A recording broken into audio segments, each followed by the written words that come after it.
Welcome to the Lifetime at Work podcast, the podcast about work. We spend so much of our lives at our jobs. How do we make it count?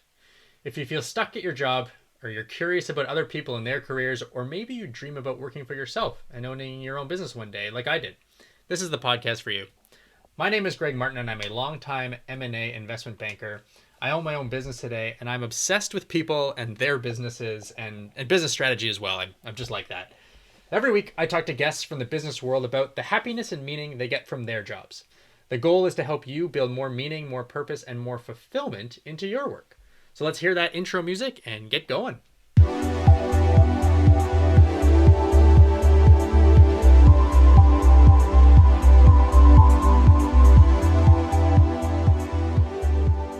If you're a fan of the podcast, I'd recommend you either subscribe on your favorite podcast platform. We are pretty much available on all of them.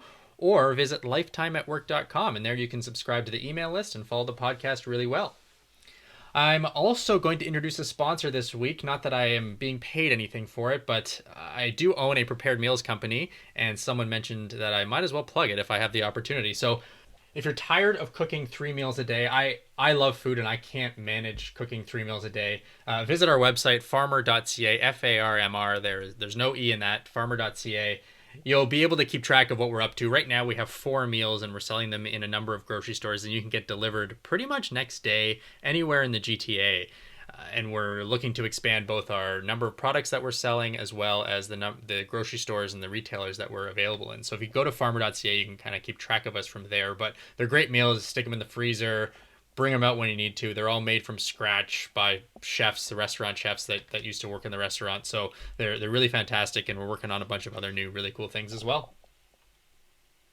This week's interview is with Paul Maxwell. He runs a concert venue based in Waterloo, Ontario, where the University of Waterloo is, as well as Wilfrid Laurier University, where we both went. And I wanted to have Paul on the podcast because he's been an inspiration to me from the very beginning in starting his own business. He did it was crazy to me anyways. He did it right out of university, and it really came out of this passion for music. He really liked music. He wanted to start a business of some sort, and he put the two together and opened up his own business right when he was 22. And for me, that was the scariest thing ever because I would never have done something like that. I wasn't the risk taker that he was. But even in starting my own business 10 years later and getting involved in that myself, I looked at Paul as inspiration, saying, hey, if he could do it in his early 20s, I could do it in my 30s. And it didn't seem that scary, and it didn't seem that weird. And for Paul, he started the business because he had a love for music, and he thought, okay, well, that's a good starting point. What if I get involved in that industry? I learn about it, and good things will happen. And so I had the same approach to the food industry. I said, well, I don't have the same love for music, but I do for food. And so maybe a restaurant would make a lot of sense. And even though it may not be the most wholesome and amazing business model that we had, at least getting involved in the industry and trying to do it as smart as possible, we would learn and be able to go from there. And so he absolutely did that. His business today as a 700 person concert venue is very different than where it started. Where he started was more of it was a smaller location, less focus on the concert, the bar part of it, and more focus on the jam space, he calls it, where bands can practice and take lessons. So he's then evolved the business and learned more about it and became more of a concert venue. But it was an interesting way to sort of see all that happen. And it's just a great story because it's a big venue with a ton of events all the time, and really, really nice to see. Except COVID-19 is going on right now. And my biggest worry with that, not only that he can't open now, but it's that in some way he looks upon what he did and that plunge he took when in his early 20s, and thinking that his business was in some way a failure or in some way he shouldn't have done it. Because for me, looking at him as an inspiration, I need him to be successful, and I need him to look on it positively to sort of see that in me, and it would give me all this doubt, I think, if Paul was left with regretting it in any way. And with COVID-19, there's Paula will talk about it. I've talked about it a little bit as well. There's this sense of finality behind it. Because of COVID-19, we've had to face the reality that potentially our businesses may end. They may never open again. They're closed and they may never open again. And so you kind of have to think about them as a as a thing that happened in the past, and you'll hear him talk about the past tense in a lot of ways too, because we just don't know whether they're going to open again. And so you have this opportunity to reflect upon the business and whether you should have done it, or what, maybe not whether you should have done it, but what were the positives and what were the negatives, and how was the experience overall. And so I'm incredibly excited for you to hear what Paul has to say about what it's like to own your own business for so long, to put in so many hours, and to now be sort of faced with that idea that it may be over, and what that sort of means to the person and what the experience is. So here's my interview with Paul Maxwell. Maxwell, I know you'll enjoy it. So, Paul, thanks a lot for joining me here on an episode of the Lifetime at Work. Before we get into it here, you own and run a music venue in Waterloo, which is really cool. I've been admiring, and since you began, having gone to Wilfrid Laurier and it being just down the street. And I know that it's tough times right now, and with COVID-19, and it has a lot of implications. I wanted to start the interview though by kind of pretending that COVID-19 isn't going on right now, and we'll spend a few minutes sort of talking about the space and the venue, and then we can kind of get into the implications of it. But why don't you just begin, if you could, just tell a little bit about Maxwell's and capacity, just very basic, sort of high level stuff on what you guys do there. Sure, Greg. Well, thanks for having me on your podcast. I'm looking forward to chatting with you today about all this stuff. It's been an interesting ride so far, but where we're at right now, I am 13 years deep into the venue business. We're in our second rendition of Maxwell's, and the 2.0 version, it's called Maxwell's Concerts and Events. And we're located at 35 University Avenue East in Waterloo. We're right across the street from Wilfrid Laurier, and right on in the main strip there on University Avenue. So it's a really busy spot. The new space is licensed for 737 guests. And over the years, we average between 175 to 200 events a year. So we're somewhere over 1,000 events at the new location since 2014. Jeez, that's a lot. That's more. Yeah, that's crazy. Yeah, it's been a few, and my old space, Maxwell's Music House, it debuted. Its grand opening was in 2008, and that space ran for 6.5 years, and that did 200 to 250 events a year. So it was very busy, and so I'm well over the 2,000 event mark over the last 13 years. That's crazy. Yeah, I mean, we'll talk about it in a bit, but yeah, it's kind of, there's someone behind the rock stars that actually come in through that is putting in and is there the whole time. So was it mostly, or is it mostly university students that you're tailoring towards, or is it just kind of the general youngish crowd in the Waterloo area? Because you've got, Wilfrid Laurier right there in the University of Waterloo, which people probably know better, not too far down the street. And who are you targeting? So originally when we opened 2008, as recent grads, just like yourself out of Laurier, my initial thought was target the younger audience. And the new space, the old space, worked because the capacity was only for the downstairs concert portion, was only 80 capacity. But as we got bigger and we went to the new space in 2014, we quickly realized that, one, younger students and younger audience, patrons, they don't have as much money as a more of like a business professional crowd. And so we started tailoring our programming more and more towards an older demo, like a 30 plus crowd. And surprisingly, our average age for most attendees is late 30s, early 40s on average. So we started tailoring into things that, we would have grown up with musically in, the late 90s, early 2000s, a lot of alternative rock, which was my wheelhouse.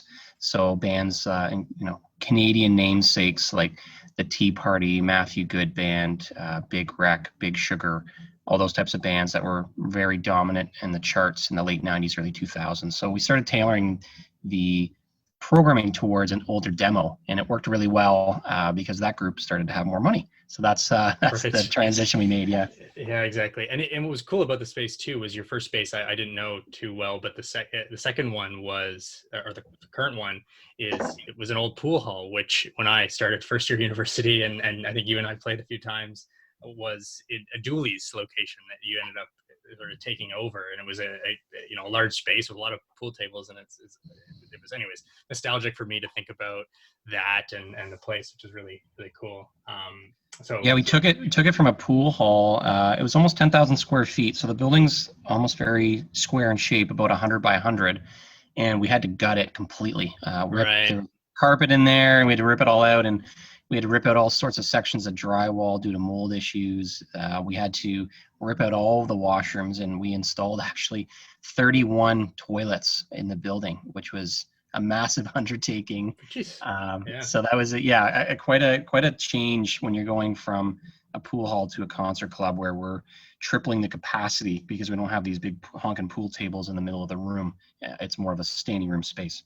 Gotcha. Yeah. Okay. Well, so if we switch now to sort of COVID-19 and the impact, you've obviously been closed since March, I imagine, like everyone else and all the other sort of venues of that size. I mean, what kind of needs to happen, do you think, for you to be able to reopen and or any concert venue to reopen? Well, definitely can't start with cases increasing like it is today, as we're talking on September 30th. So that's one thing. I think the second big thing is, to have people congregate in a closed space, in a indoor facility. Even though we have 7 HVAC units to circulate the air, Yeah. which is quite a few. However, it's still not going to be perfect, and I think the consumer confidence going out into an enclosed space like Maxwell's, I think it's very low right now. The confidence is not there. There. I think a lot of things have to happen. First of all, a vaccine definitely has to be tested and true. I think that has to happen, and then I think there's also going to be an easing back into regular life.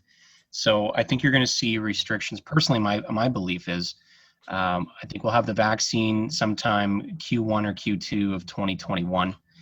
There'll be a rollout of that vaccine, and there'll be monitoring and things like that. I think we'll start to be allowed to do half capacity events by the Q3 and Q4 next year of 2021. And personally, I don't think full capacity events will take place until 2022 as we knew them before. I Yeah. think there's definitely a ramp up period to get back to where we were, and also people are going to be scarred from this. There's going to be a lot of scarring and mentally and emotionally, where we're going to be nervous taking off masks and nervous being we're too close to people. Some people are going to be fine with it, but I think a lot of people are also going to be very cautious even after the vaccine for quite some time, and there's going to be a healing process. Do you, in terms of the business model, I imagine it's predicate. Is it roughly sort of like you have tickets that you sell in advance for an event, and a lot of that money goes to pay the artist the facility and that sort of thing, or kind of some of your overhead, and then where you make money is on drinks, and it's really a situation where you need to fill this place, otherwise it just doesn't work. Is that kind of how the business model works? Yeah, very accurate. Yeah, Yeah. very much like a movie theater model where the ticket admission pays for the movie and the popcorn Yeah. pop pay for the expenses and hopefully a profit. Same as us. I mean, we moved from the 80-person venue to the 737 venue to reach the economies of scale we wanted. We wanted to be able to bring in a large crowd and turn over quite a few people very quickly at the bar. And we have 2 bars currently in the space and 2 satellite bars that we can set up at any time. So at max capacity, we're running with 4 bars for roughly 700 guests that come into the building. So we're about volume. You trying to sell as many drinks as we can the 3 hours to those people, and we're looking at an average of 2 to 3 drinks per person that show up into the building for a concert. So yes, definitely the model is based around the concessions are crucial to pay the remaining overhead of the facility and the high rents, Yeah. and then hopefully a profit. We were doing well before the pandemic, after years of trial and error and growth and development, but without that economy of scale factor, then the model doesn't work. And it resonates. I mean, my sort of recent background anyways in restaurants is a lot similar to that. However, there have been restaurants that are allowed to open depending on where we're talking about, and a lot of reduced capacities. But with a wage subsidy, maybe you can kind of make it make a little bit of sense. But there's still this fear, first of all, and there's lots of people who just aren't going out and not doing things that they used to do. It could be economic issues, it could be just general, health fears.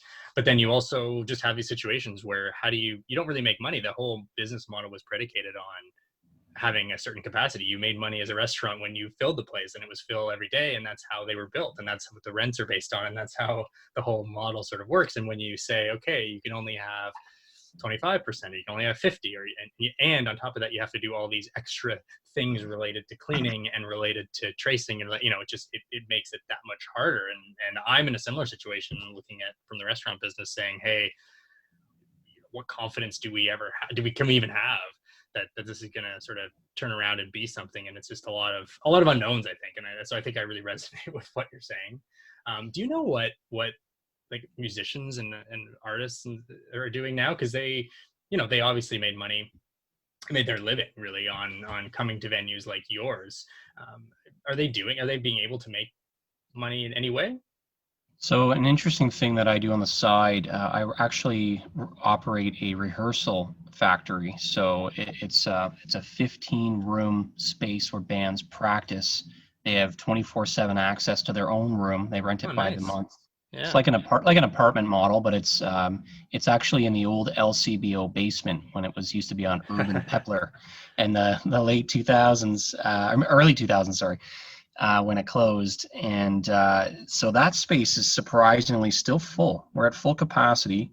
It's busy, and the bands are practicing. And that's really all they have left is their jam hall, their practice hall. So they're focusing on that. They're writing a lot of new music. They're trying to be creative online, but it's such a oversaturated market online that it's very hard to break through. And streaming, as I'm sure you're aware, doesn't really pay the bills unless you're Drake or Justin Bieber. It's not Yeah. a very lucrative financial model. So a lot of artists that I know are looking at licensing opportunities. I have a friend that's just did 14 songs for a video game soundtrack. So they're working on exciting new things if they're lucky and they're fortunate and they're talented enough and connected enough. But Right. those that were relying solely on touring, another big form of revenue for them was merch sales, merchandise, T-shirts and that type of swag and that.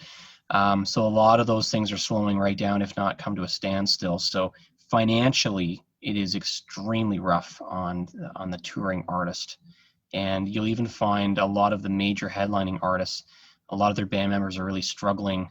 If they didn't have any cuts on songs, like royalty rates and cuts, then they're extremely struggling because they're relying on touring revenue, getting Yeah. paid to be in the band. And unless you're the lead singer and writing all the songs, typically you're not making nearly as much money as your counterparts. So from a live music perspective, the artists are very much struggling. Yeah, because I mean, right. I don't think we're too worried about Beyonce. She can take a bit of time off and do a new album and sell the music, and she's fine.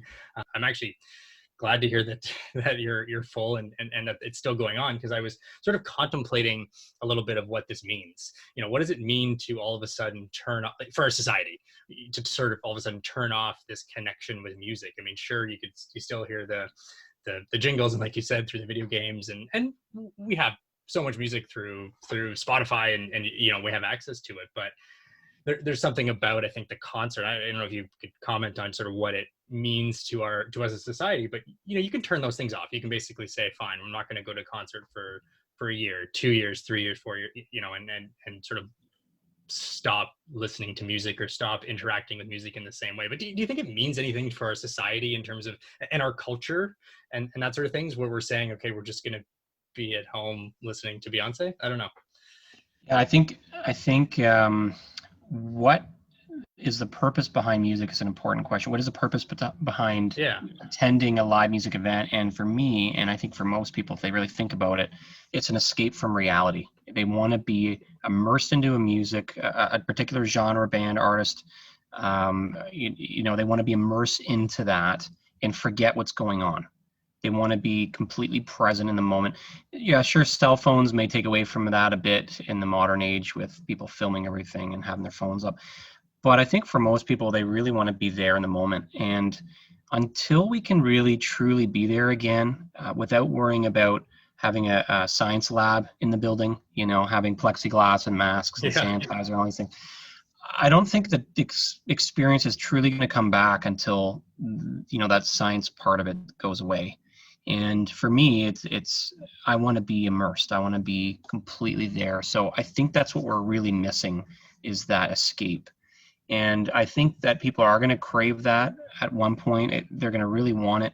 But my worry is that the industry and all the supporting personnel and industries around live music are all suffering so much that the recovery is going to be immense and very long. Like, you're Yeah. thinking about the production companies that bring in all the gear and set up staging and lighting, and all their employees, the suppliers that are coming in, delivering the beer and liquor and things like that, and then all the other personnel that are on tour with the bands, the stage hands and road crew, and all the industry people that work in the venues. There's so many other facets to this that all those people are looking for work right now. They announced yesterday, I believe, or last night, that Disney is laying off 28,000 employees for their parks, and those people have to go find other jobs. Yeah. And when Disney comes back full swing, they're gonna have to rehire those people, because they're all gonna go out and get another career or pursue other aspirations and dreams,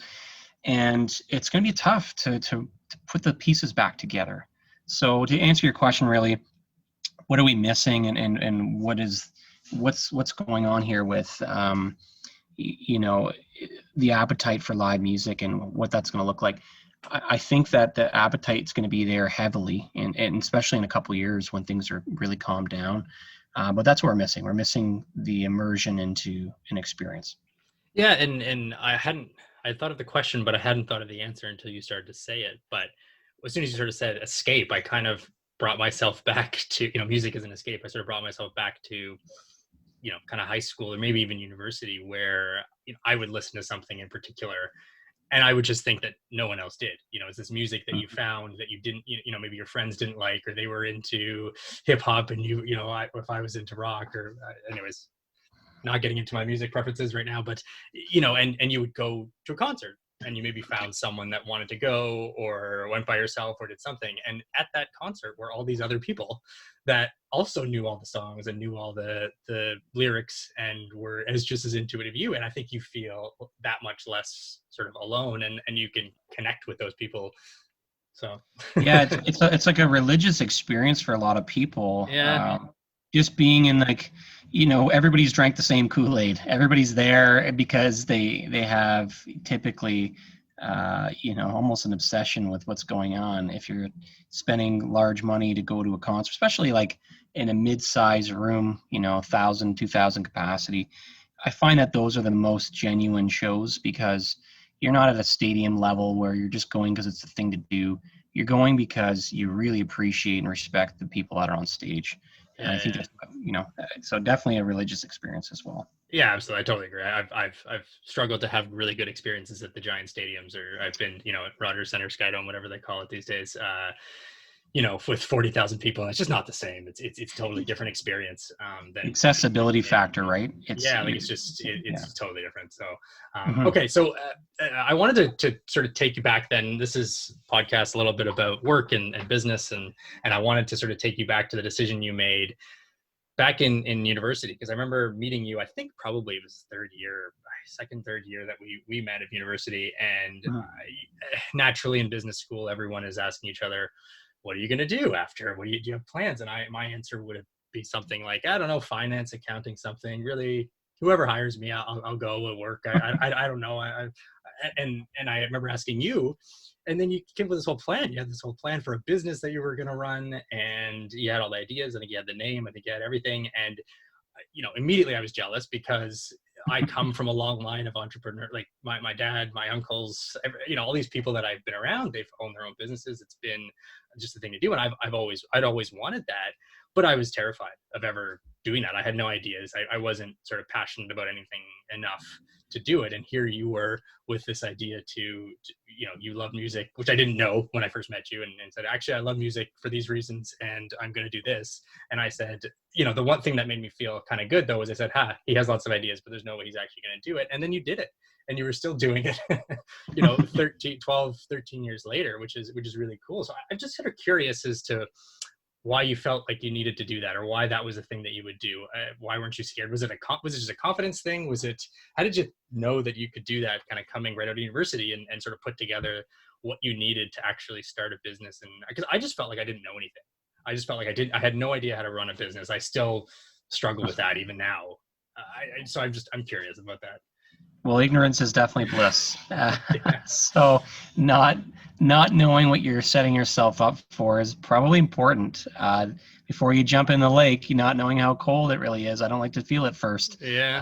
I like just to go in, so I'm not too, you're going to be surprised, but at the same time, you're not going to be as nervous about it. And that's kind of like business. And, I was really young and naive. I was 22 when I incorporated in 2007.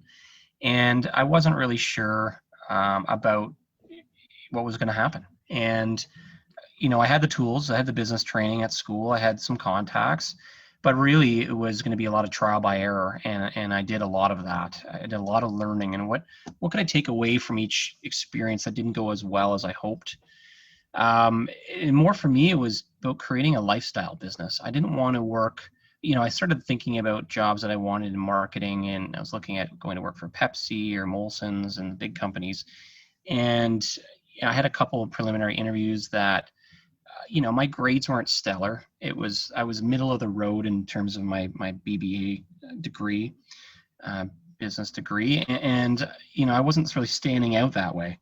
And I said, well, I'm not going to get my dream job if I'm not top of my class, or just making all these huge contacts. I wasn't into co-op, I played music. I was in a band. I played a lot of sports, and those are the things that I liked. And I said, well, let's create a lifestyle business. I'm going to create a lifestyle business, something I'm passionate about. And the first thing was my band didn't have a space to practice. So that was the first kind of pain point that I felt as I was thinking about my business plan. What pain do I have, and how do I solve it? And it was like, well, I don't have a space to practice. So step one was create a practice facility. And then a few venues were closing down in the Kitchener-Waterloo area. And I said, well, there's not very many venues either my band can't play at. So step two, I'm going to add in, with the rehearsal space, I'm going to add in a space for performing. And then my other one was, well, I had a background in teaching piano, and I was starting to pick up a lot of guitar and some students. I said, well, why don't I put this space together that had all these concepts in one? So we had a school in the first space. We had a stage for performing, and then we also had the rehearsal space area. And then we added in summer camps and a special needs music education program. So those were the main services we did. And that was the, I think the unique value in my business plan, that I had a unique blend of services that no one's seen before in one building that I couldn't find on the internet at that point. And then the confidence, the real kicker was I entered this business plan competition in my fourth year called Launchpad 50K. And I was one of the winners of that. And the caveat was, with winning, you only got to receive half of your money up front and half if you actually started and incorporated the company. Right. So that was a big, and it wasn't a lot of money. It was only a drop in the bucket from what I needed, but it gave me that confidence. And on a public scale, I did well in a competition, and I got a lot of people talking, and that's how I got the confidence to start. Yeah. I guess just having that outside validation, probably, of someone else saying, "Oh, I think you can do it too." Probably. Right. And now your parents and friends. And Right. else. Exactly. Yes, honey, you could do it. I'm sure. I believe in you. It's like, okay, Mom, like that's thanks, but doesn't help as much as hearing it from a professor. No, exactly. So yeah, that was cool. And I didn't know, like, honestly, I remember back when because you were one of, I don't really think I could think of anyone else that really did that I know well, by any means, that started their own business. I know some people later who predominantly went to school for something. Like, they went to school to, in a medical field or law or something like that, to train for something, and then started a business related to that. That was the majority of people that I've known.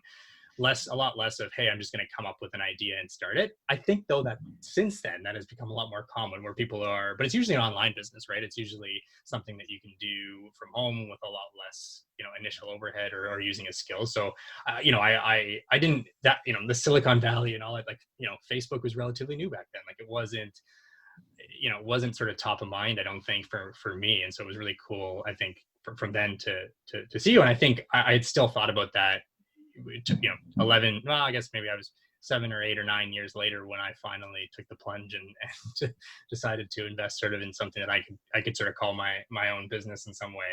And it was for me fulfilling a dream, I think, of that, of sort of owning my own business, but it took me that much longer. So anyway, it's interesting to hear you doing it. So I feel like now, you're still sort of involved, it's with the music industry and the music business. Do you play music still? Yeah, I mean, my first instrument was piano, Yeah. and that got me going. And I bought multiple keyboards, and I had like a little two-tiered setup. So I was playing in an alternative rock band when I was at Laurier, and so the piano's always been with me, and the guitar's come and gone in my life. It hasn't been my primary focus, but now that I've got two young ones of my own that are 3 and 1, I find I'm playing a lot of nursery rhymes and a lot of Disney Right. songs, Right. which Yeah. is fun for them, and it picks my chops back up again, and we do sing-alongs and things. So it's been fun having the piano in the household with little ones for sure. Nice. Yeah. Yeah. Because I wonder, as far as your career goes, and thinking about this, that the business you decided to get into and this whole thing was driven a lot by your love for music and just the Mhm. confidence in saying, hey, uh, I'm really interested in music. I have a passion for it. I'm going to do something relating to this. Maybe you'd love to play music, and it wasn't that you did, but you were around people, and you were also, I think, like you said, I mean, you've got hundreds of different acts, supporting those. Meanwhile, supporting all the people that, in Waterloo, that in the Waterloo area, that otherwise would not be able to see those acts and not do it. So there's, say, a public service, but there's a fulfillment there that you get. I think just being able to do that and connect people to those. I think. Do you Are you missing that now? Does that is in sort of not having Maxwell's as an outlet? And I'm just really curious as to the passion component and whether your love for music was sort of fulfilled by Maxwell's. Yeah, I mean, I think the biggest moment that you can have as a venue owner is when the show's underway, the headlining act's on the stage. I get to go sit in the sound booth and from a prime seat or space in the house, and you hear one of your favorite songs on your own stage, and your hairs on your arms start to stand up. Those are the moments where everything was, you know, the culmination of everything was worth it at that point in time. Yeah. And the amount of work before and after the event is immense, and the amount of stressors are immense. Everything from negotiating the rate for the artist, and then to marketing and selecting the dates, and to selling the tickets, and then scheduling the right amount of staffing, and having the logistics run smoothly with scanning in your tickets, and getting the clients in to getting their drinks, and dealing with issues that may arise during the show. Somebody passes out from a seizure from the lights, which has happened dozens of Jesus. times. Or breaking up an altercation. So there's all these things that happen, but then there's those moments where the room stands still and your favorite band is on stage playing your favorite song in your own room. And I think it makes it all worth it in those moments. And not having that right now is definitely a depressing thought. However, I'm very fortunate I got to have so many bands on the stage that Yeah. I've built that are things that I listen to on a regular basis, that I grew up listening to, where they were literally my favorite bands or songs at certain points in my life. So I can look back with a lot of positive reflection right now, which has been amazing. Yeah, am I sad that it's gone? Yeah, but I'm also reflecting on now what I have instead of focusing on what I've lost. Yes, I think that's important for everyone, and especially a lot of people who are. There's nothing you can do, right? It's not like you brooding about it, and that's what the position I'm in. There's not a whole lot I can do. I could be sad for a long time if I wanted to, but you kind of have to try to get past it, and there's hard times and better times, but it's just there's a stress. Was there stress? I think this is a new type of stress. Was it stressful for you though through the through the 12, 13 years of doing this? What did you like? What did you dislike about it? And what did you get good at? What did you like? What were you in charge of Hmm. as the business sort of evolved through the years? Yeah, likes and dislikes. That's a great question. I think the first thing is talking about the pros.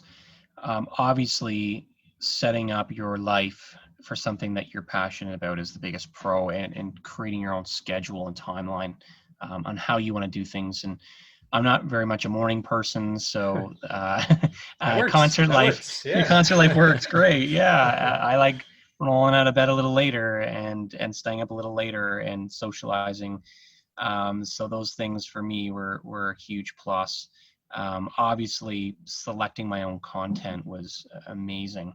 I can't tell you how many times that I couldn't get over the fact. I'd say to myself, and Matthew Goodman example played multiple times on my stage, Yeah. and I said to Matt after the show, I said, 14-year-old Paul Maxwell would not believe what he's going to be doing in his 30s. Wake up from this dream. That's what I would say to myself, because you're dreaming, but it was a reality, which was incredible. So those are the moments, the real exciting moments for me is obviously the content I got to create. I wasn't in a boring industry. I was in very exciting. I still am, but this Yeah. industry is exciting. It's all about Yeah. um, bringing out these emotions and going along for the ride. So that was incredible. Um, that's what I got really, really good at over the years, booking bands and negotiating. And then I also got really good at doing the back end stuff, the marketing and selling the tickets and creating the posters for the shows and how to do online marketing was, when Facebook started to really emerge as a powerhouse of marketing and a tool. I got really good at using those tools, and it built some really good skill sets that were transferable as well. Yeah. Uh, and I think some of the big, cons or some of the negative things, some of the changes that you would do adapt to. So the first rendition of Maxwell's, I incorporated in 2007, launched in 2008, and it started right in the middle of the recession, of the financial recession. Right. That was happening as we graduated.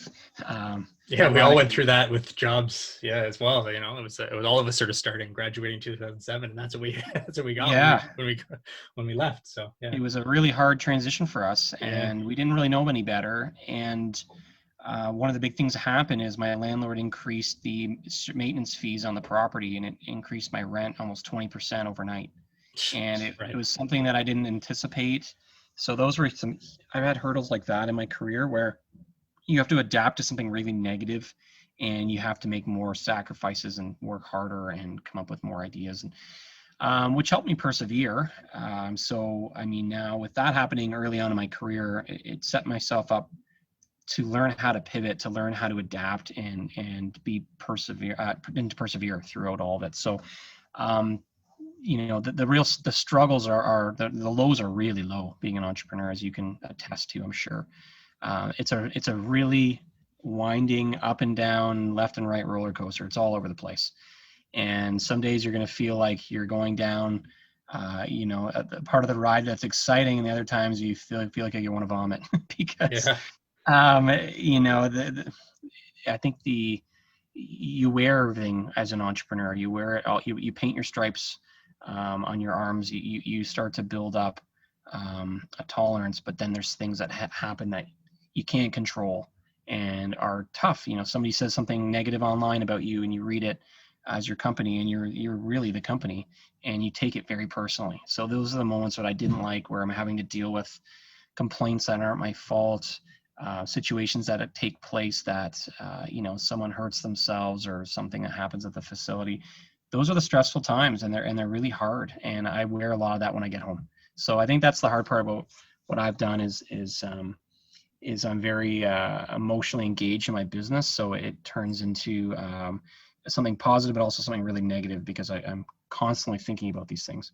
Yeah. Yeah. Yeah. So I'm sure in that context, it's crossed your mind that through kind of COVID-19, Maxwell's may not survive, and I don't know that and I don't know. The same, I'm sort of in the same boat with my business, but what is the 10 years or 10, I guess 12, 13 years taught you about yourself and what you would need to get out of what you would do after, if you're thinking about it? I know you've taken a job now at a startup because you need to work, and who knows when Maxwell's can reopen, but and you've probably had a bit of time there at the startup to sort of think about what you find fulfilling and what makes you happy, and the job that you need to do. Have you sort of thought about that in the context of, can you be happy by doing that, working for someone, doing something that is a bit more structured, that isn't your own business, that isn't in the music industry? I'm sort of curious, after a long stint at that, what you feel like you, for your life, can kind of do next and for the rest of your career. I think the big thing is that, life changes and everything around us changes every day. And for both you and I, we have young children now. So I think a big priority and shift for me has been enjoying having more time at home. That's been a huge positive, and being with my kids and my wife a lot more than what I had time for before. So that's been a huge plus. And the job that I have right now, my role more or less is in a contractor type of state. So I still am creating a lot of my own hours. I do have scheduled times that I have to jump on Zooms and other meetings and things, but for the most part, it's pretty flexible. It's not a full-time thing. It's more of a part-time role at the moment that could expand as the company grows, because it's still in its infancy. It just launched. And I still have other side projects on the go. I have my rehearsal hall, and I'm working on a couple other business ideas and ventures that I could do on my own. So I'm always going to be entrepreneurial. I'm always going to be doing something on my own time, my own ideas, with no one to report to. And I think that's what's important about being an entrepreneur. It's being able to adapt and to focus on opportunities. So yeah, right now, I'm not too sure what the future is going to hold, but the last 12, 13 years have taught me about how to be resilient and how to persevere in the hardest of times in a difficult industry, really. And as you know, more than anyone now, with the restaurant industry is insanely difficult and competitive and trivial and works on these tiny margins. And it's very similar to the concert business. There's so many ups and downs. So I think we both have learned through this process of running businesses how to be resilient. Yeah, like I'm not religious really in any way. I don't know. Are you? Marginally, but not really. Yeah, I feel though, like I watch a lot of TV and movies, and anyone who's very religious, when something bad happens, the most religious person says this is just God testing us. And I Right. sort of, that sort of come into my head as COVID-19 happens, as a business owner, and just being, this is the life of a business owner. This is the test. This is the big test of how much do you want it? How much are you into this? Can you survive? Do you really want to do this? And there's all these pros about doing it, and there's all these, all these reasons to do it. I think we just talked about a bunch of them too. And this is testing us. If how long can you stand? Is it worth it? Can you do it? Can you survive? I really feel like that's a little bit what's happening in a non-religious way, but it just kind of And reminds ironic. me, or yeah, it just kind of, I think back to that, and I like, this is some sort of crazy business test. Are you fine going to work for someone now, or do you want to stick it out and see what happens? So Ironically, Craig, one of the things that we've been doing in Maxwell is we actually sublet the space to a church, ironically. nice. And Look at that. and right now, as you may know, churches can host a larger capacity percentage than concert clubs. So Right. they're a licensed, registered charity and church, and Maxwell's currently can only house 50 guests out of our 737 capacity, which is 6.8%, Yeah. where churches are allowed to do 30% capacity. So Oh. right now they're using the space much more than before, and frankly, they're allowed to. So why not? So we've been working with them to help offset some of our costs. So it's strategically and fittingly for this portion of the conversation. No kidding. I Yeah, didn't expect that. Okay, that's no. interesting. That's, I mean, yeah, maybe, yeah, maybe people need religion now more than ever. I can sort of see that. Well, I think, I had this question. My last question was going to be around success, and it was sort of a question that in a prior interview when talking about the restaurant that I was talking about, which was around if the business doesn't succeed, if it ends now, or if it ceases to exist, would you look back on it and think of it as a success? And I'm trying to put myself in those shoes of saying, hey, we were open for 2.5 years as a strong restaurant, did all these things that were really positive, grew a ton, et cetera, had all these big wins. Looking back on it, I'm trying to think. I'm honestly, I'm literally trying to figure out, how successful do I think it can be? How do you think about that? It sounds like, anyways, from prior in the conversation, that you're happy with it, but I wonder if there was just a ton more that you wanted to do that you're sad that you can't, and does that overweigh the what you achieved? I'm just sort of curious about that. Well, I mean, I think the easiest way to gauge that is, we were very fortunate, personally, I was, to win a lot of awards over the last 13 years. And, I've won two-time Young Entrepreneur of the Year through the Kitchener-Waterloo Chamber of Commerce. Last year, in November 2019, I was inducted into the Entrepreneurship Hall of Fame in town. So there's been a lot of things that Maxwell's has helped me accomplish.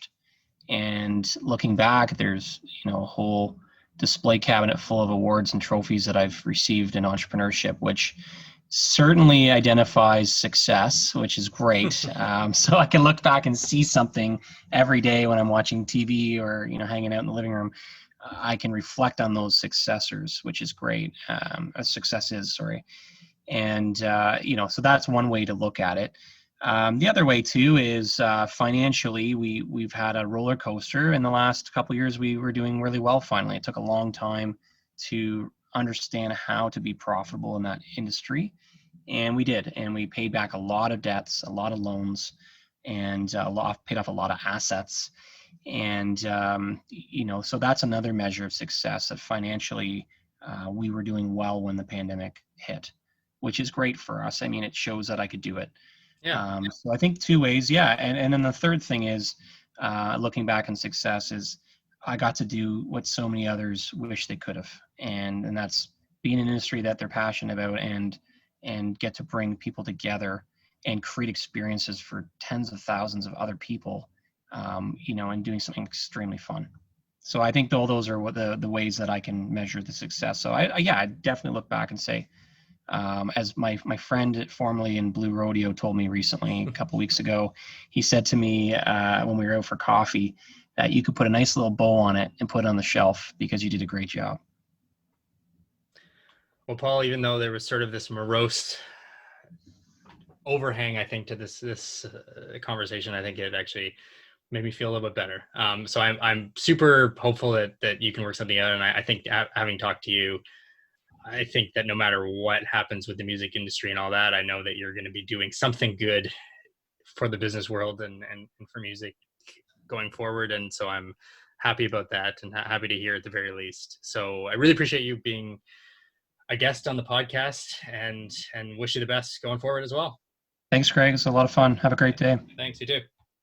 I hope you enjoyed that interview with Paul Maxwell, inducted into the Hall of Fame. How cool is that? I had no idea.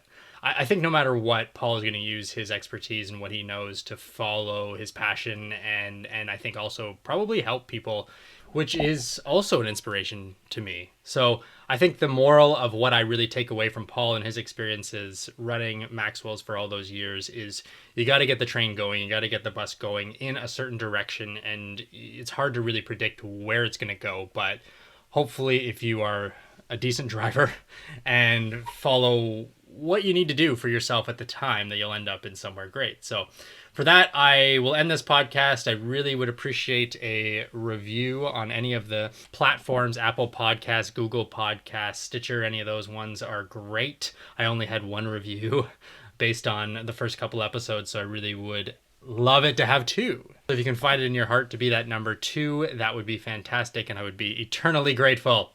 I'm also trying a new catchphrase. At the end, let me know what you think. Don't worry, be happy.